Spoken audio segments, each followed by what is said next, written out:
Sir, nakapag-usap na po kayo ni VP? She was beside me a few minutes ago, after dinner.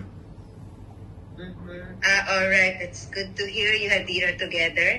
Sir, ano pong pinayo niyo sa kanya, sir? If there's any po.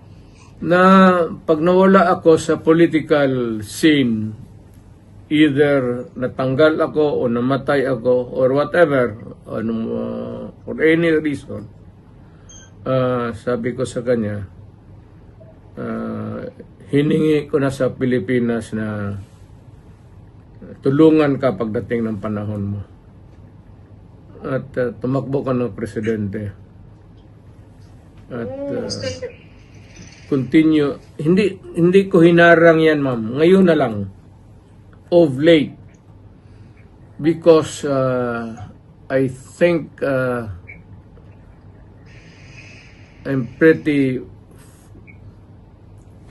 with this kind of problem pa ulit-ulit. Sabi ko, sige, sundin mo na for all the unanswered issues, ikaw na ang magpatuloy ng sumagot. At kung mapresidente ka man, sundin mo lang yung style ko at okay ka.